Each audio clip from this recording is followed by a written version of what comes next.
GSRTC અને ગુજરાત પ્રવાસન વિભાગે હવે ગુજરાતના મહત્વના પ્રવાસન સ્થળ એવા સોમનાથ, નડાબેટ, વડનગર અને મોઢેરા માટે ખાસ ટૂર પેકેજ તૈયાર કર્યા છે.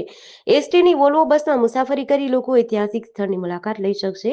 કુંભ મેળાના ટૂર પેકેજનું સફળતાપૂર્વક આયોજન કર્યા બાદ મુખ્યમંત્રી ભૂપેન્દ્ર પટેલના દિશા નિર્દેશ પ્રવાસન વિભાગના મંત્રી મુળુભાઈ બેરા તેમજ વાહન વ્યવહાર મંત્રી હર્ષ સંઘવીના માર્ગદર્શનથી ગુજરાત પ્રવાસન નિગમ, ગુજરાત રાજ્ય માર્ગ વાહન વ્યવહાર નિગમ અને સોમનાથ ટ્રસ્ટના સહિયારા પ્રયાસથી રાજ્યના નાગરિકો પ્રવાસીઓ માટે દેશના પ્રથમ જ્યોતિર્લિંગ સોમનાથ દર્શન તેમજ નડાબેટ, વડનગર અને મોઢેરા માટે વિશેષ ટૂર પેકેજની શરૂઆત કરવા મહત્વપૂર્ણ નિર્ણય લેવાયો છે. આ નિર્ણયથી રાજ્યના પ્રવાસીઓને ધાર્મિક અને સાંસ્કૃતિક સ્થળોની અફોર્ડેબલ અને આરામદાયક મુલાકાતનો લાભ મળશે. 28 એપ્રિલ 2025થી રાણીપ અમદાવાદથી નિયમિત ધોરણે સવારે 6 કલાકે અદ્યતન એસી વોલ્વો બસ ઉપડી બપોરે 4 કલાકે સોમનાથ પહોંચશે. બીજા દિવસે પરત ફરશે.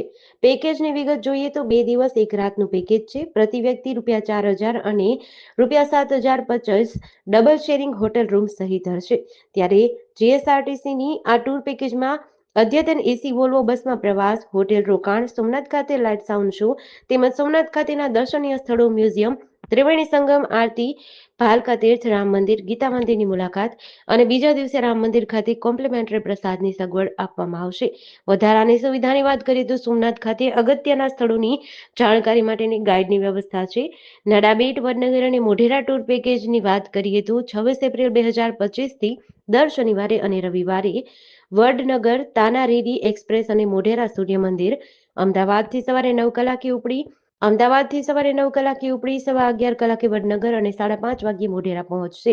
જેનું ભાડું પ્રતિ વ્યક્તિ ₹1100 રહેશે. જેમાં નડાબેટ સીમા દર્શન, વડનગર ખાતે નવનિર્મિત મ્યુઝિયમ, તાનારીરી હાટકેશ્વર મંદિર, કીર્તિ તોરણ, પ્રેરણા સ્કૂલ અને મોઢેરા સૂર્ય મંદિર ખાતે લાઇટ સાઉન્ડ શોની મુલાકાત સામેલ છે. સાથે જ ગાઈડ પણ આપવામાં આવશે.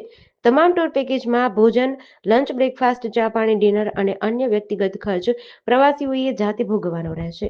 રાજ્ય સરકાર શ્રીના ઉપક્રમે અને માનનીય મુખ્યમંત્રી શ્રીના દિશા નિર્દેશ હેઠળ માનનીય મંત્રી શ્રી વાહન વ્યવહાર અને માનનીય મંત્રી શ્રી પ્રવાસન વિભાગ દ્વારા સંયુક્ત ઉપક્રમે ગુજરાત એસટી અને પ્રવાસન વિભાગે આજરોજ 3 ધાર્મિક સ્થળોના પેકેજ જાહેર કર્યા છે. એમાં પ્રથમ આપણું જે જ્યોતિર્લિંગ છે સોમનાથ દર્શન માટેનું એક પેકેજ છે. આ પેકેજ 28 એપ્રિલ 2025થી અમલી બનશે અને રાણીપથી સોમનાથ જવાની એસી વોલ્વો બસ મળશે અને આ 2 દિવસનું પેકેજ છે. એમાં પ્રથમ દિવસે 4 વાગ્યે બસ ત્યાં પહોંચશે, સવારે 6 વાગ્યે અમદાવાદથી ઉપડશે અને રાત્રિ રોકાણ સોમનાથ ખાતે થશે. તેમાં હોટલની પણ વ્યવસ્થા છે. સિંગલ પર્સન હશે તો એમની પાસેથી ₹4,000 આ પેકેજનું ચાર્જ છે અને ટ્વિન શેરિંગની અંદર ₹7,050 એટલે કે ₹950 જેટલો ડિસ્કાઉન્ટ પણ છે. અને બીજા દિવસે જે સમય ત્યાં રહે છે સોમનાથ ખાતે, તેમાં સોમનાથની આજુબાજુના જે ધાર્મિક સ્થળો છે, ખાસ કરીને ભાલકા તીર્થ છે, સોમનાથ ખાતે લાઇટ એન્ડ સાઉન્ડ શો છે, પછી મ્યુઝિયમ, ત્રિવેણી સંગમ, આરતી, રામ મંદિર, ગીતા મંદિરની મુલાકાત, આ બધી જ મુલાકાતો બીજા દિવસે છે. સાથે ગાઈડની પણ વ્યવસ્થા છે. બીજું જે પેકેજ છે એ પેકેજની અંદર નળાબેટ એટલે કે સીમા દર્શન છે. આ સીમા દર્શન માટેની બસ 26 એપ્રિલ 2025થી દર શનિવાર અને રવિવારે ઉપલબ્ધ થશે. આ બસ પણ એસી છે અને અમદાવાદથી સવારે 6 કલાક ઉપડીને બપોરે 12:30 કલાકે નળાબેટ પહોંચશે અને સીમા દર્શન કરાવશે. ત્યાં પ્રતિ વ્યક્તિ ભાડું ₹1,800 છે. ત્રીજા પેકેજની અંદર વડનગર અને મોઢેરા ટૂર પેકેજ છે. આ પેકેજની અંદર પણ સવારે 9 કલાકે અમદાવાદથી ઉપડી 11:15 કલાકે વડનગર અને 5:30 વાગ્યે મોઢેરા પહોંચશે. એક વ્યક્તિનું ભાડું ₹1,100 છે. આ પેકેજની અંદર વડનગર ખાતે નવનિર્મિત મ્યુઝિયમ, તાનારીરી, હાટકેશ્વર મંદિર, કીર્તિ તોરણ, પ્રેરણા સ્કૂલ અને મોઢેરા સૂર્ય મંદિર ખાતે લાઇટ સાઉન્ડ શોની મુલાકાત, સાથોસાથ ગાઈડની પણ વ્યવસ્થા છે.